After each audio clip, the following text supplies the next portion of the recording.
There's something about cleaning out the fridge that makes me pause and think. It's one of those small, everyday things that reminds me of how much we have and how easy it is to take it for granted. Lately, I've been seeing a lot of conversations online about frugal living, low-income living, and choosing to live below your means. And while those are very good things, I think that somewhere along the way, the lines got blurred. Because true poverty, that's not just about making wise financial choices. It's not about skipping a Starbucks run or cutting out unnecessary spending. It's about waking up every day, wondering how you're going to afford to survive. When you live in true poverty, the basics like food, shelter, and transportation, those aren't just things that you cut back on to save money. They're things that you genuinely can't afford, no matter how hard you try. It's standing in line at the food bank. It's depending on the kindness of others just to get by. It's doing without, sometimes for days.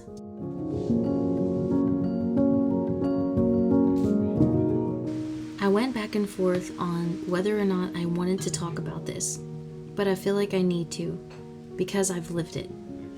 My husband and I actually fell below the poverty line early in our marriage. I remember the moment we saw our tax return one year and realized we had made a total of $11,000 for an entire year. 2 adults trying to build a life, and that was it. We weren't choosing to be frugal. We weren't making decisions to spend less that month. Every single dollar had to stretch as far as possible. We were blessed in that we rented a place from my grandpa for only $100 a month, and if it hadn't been for that, it would have been much more difficult to make it by. Even with that blessing, every month felt like a battle, making sure there was enough for food, electricity, gas for work.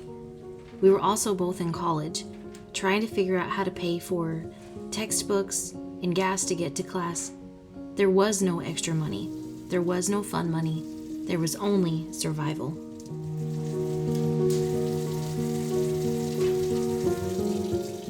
Every time that I turn a light switch on, every time that we pay the electric bill and we don't have to worry about whether or not it's going to go through, every time that I walk into my house from outside when it's cold and it feels warm, or it's hot outside and you walk in and you feel cooled off and like you were able to rest and relax.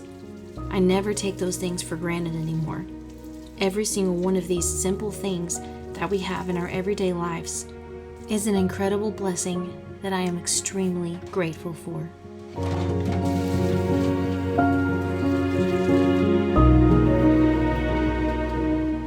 Today, I see so many things getting shared online about living in poverty, when sometimes that's actually not what it is. There are people who honestly live in poverty and are struggling every single month just to get the basic necessities in life. They get in line at the food bank. They sign up for every welfare program that there is. They live in places that are not always the best of conditions in order just to have a roof over their head. I actually wanted to look up some of the statistics in the US for what living below the poverty line is considered. For a family of 4, it is around $29,000 a year, and for each individual, it is around $14,000 a year. So let's put that into perspective. Let's say that you are a family of 4 with 2 adults and 2 children. If you were to split that into 12 months, that is around $2,400 a month to live off of. Now, if we look at it again, and the average rent cost in the US is $1,400 to $2,000 a month. If we use an example of $1,400 for rent, now you are only left with $1,000 left to manage the rest of your expenses and all of the needs in your life for your entire family. If you factor in the cost of groceries, utilities, internet, things that people need like clothing, school supplies for your kids, transportation to get places that you need to go, that is what true poverty is. It is not a trend. It is an honest, heartbreaking struggle that many people across the world deal with every single day.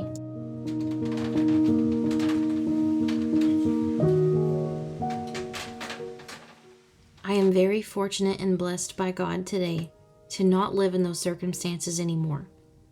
But I will never forget how hard it was and the lessons that I learned from it.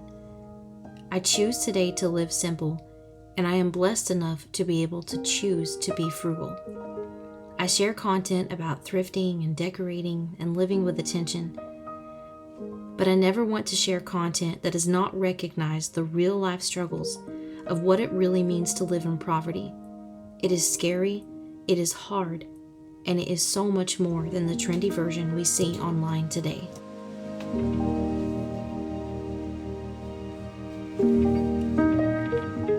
So why am I sharing all of this?